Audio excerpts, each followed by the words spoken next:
We've been brought together here today on the traditional territories of the Haudenosaunee, Anishinaabe, and Wendat by the Unite Against Austerity campaign. The campaign aims to build awareness of and a common language around the policies of austerity and their impact, and to bring our various struggles together in a larger anti-austerity fight back. Part of the history that I wanted to tell you is that living in this country and living under those policies were so discriminatory and very oppressive to people of my time and still today. We are treaty people, all of us here in this room. Canada has the peace and friendship treaties that this country was based on, and the treaties of 1876 was a nation-to-nation agreement.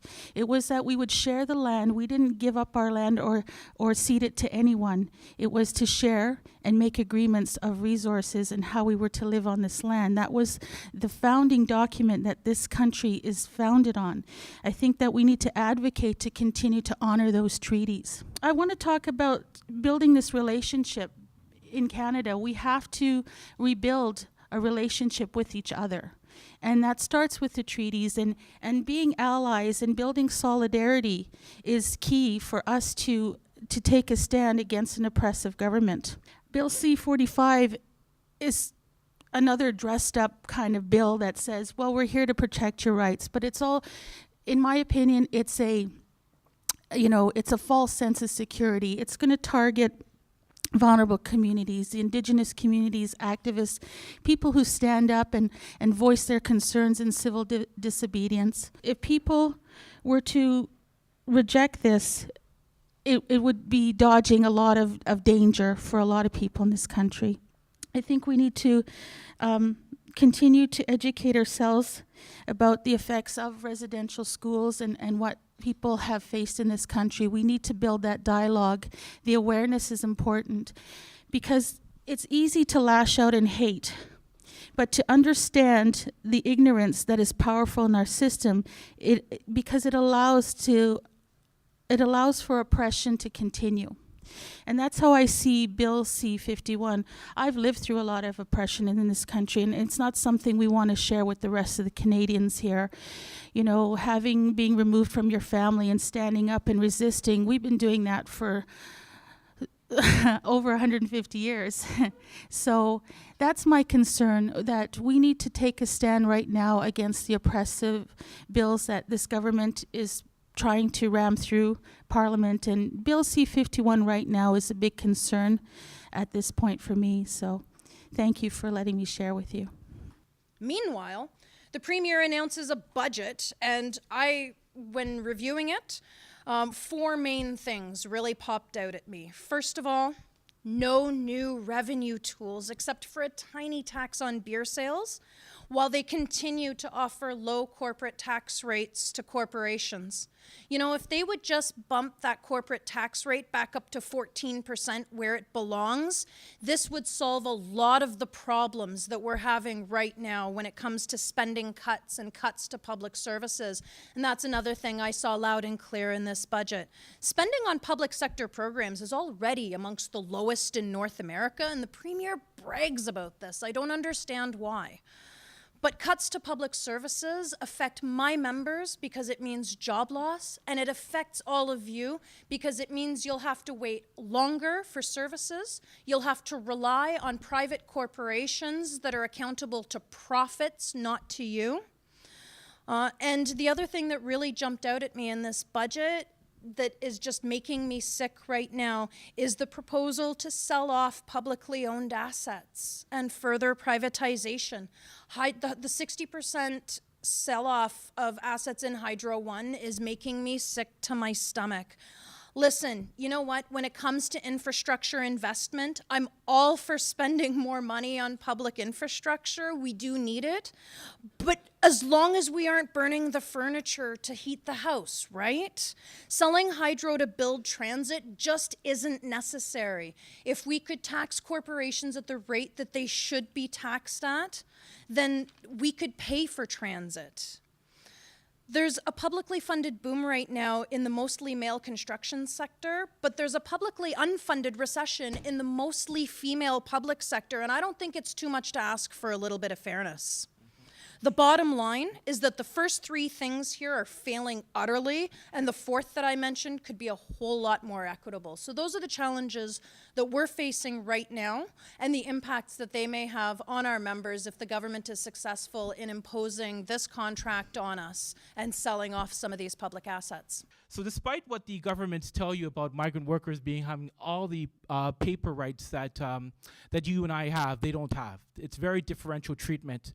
And once again, the message is that the provincial laws and federal laws are what constructs migrant workers' vulnerability. Very important.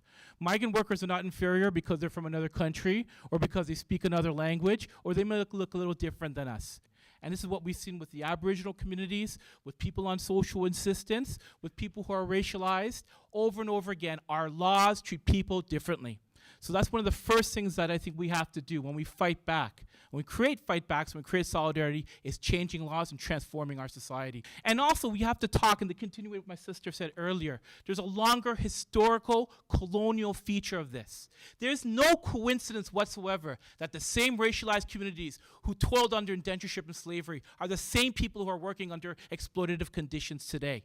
So it's a longer colonial structure that's created these unequal relations, both here in Canada and also overseas. So these are some of the reasons, these unequal global relations through capitalism and colonialism, which are forcing people to come to Canada. So it's not that migrant workers are taking our goddamn jobs, y'all. It's not that they're driving down wages. It's not that they're destroying our society and the way we know it because they look different or speak another language. It's because of those global economic conditions that we also need to challenge and to confront. I would argue that austerity is a permanent feature of migrant worker programs. Migrant worker programs enable and empower the greatest form of labor flexibility that employers have. What I mean by this is the fact that once a worker is no longer needed, they could be sent back to their home countries. And we saw this with the recent 4-on-4 rule. Just a couple of weeks ago, migrant workers, 70,000 workers were sent home, or in the process of being sent home, because they worked in Canada for 4 years, and they're now no longer allowed to work in Canada for at least a minimum of 4 years. So this is the greatest deportation in our history. So one, I think, is about us changing this narrative about migrant workers being temporary. Number two, it's learning from history and knowing that migrant workers aren't the enemies, but it's our enemies, the capitalists and our governments who are employers as well, who are creating these conditions that need to be challenged. Is when we're fighting this greater fight, the fight against privatization, it's always those most vulnerable communities, those communities that come under the greatest attacks.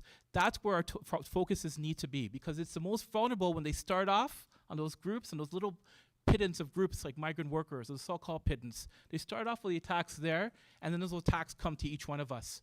So it's building a larger, solidified form of resistance and showing true solidarity with those people who are the most impacted by government policies. Since the crisis of 2008, we've seen, and not just in Toronto by any manner of means, an incredible intensification in the reckless agenda of austerity, and that it has been primarily about increasing the levels of exploitation and enrichment by really creating out there a climate of desperation. At this point, we are now beyond reduced entitlement. We are now talking about an agenda of outright social abandonment. And here in Toronto, the developing neoliberal city, that is certainly the case. And at the same time, there is this incredible proliferation of poverty. Move out of the centre of the city and they are building highly policed, underserviced enclaves of poverty in the suburban setting, where racialised immigrant communities will be massively and are massively overrepresented. The homeless population in the city of Toronto is growing at 14 times the rate of the general population.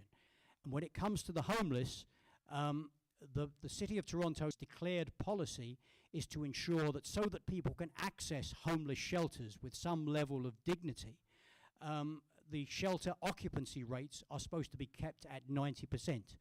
We've been involved in a years-long struggle to try to enforce that policy, but they don't want to bring the occupancy levels down because they realise very, very well that if they do that, they're going to create a situation where there is some sense that you can survive if you're homeless in Toronto.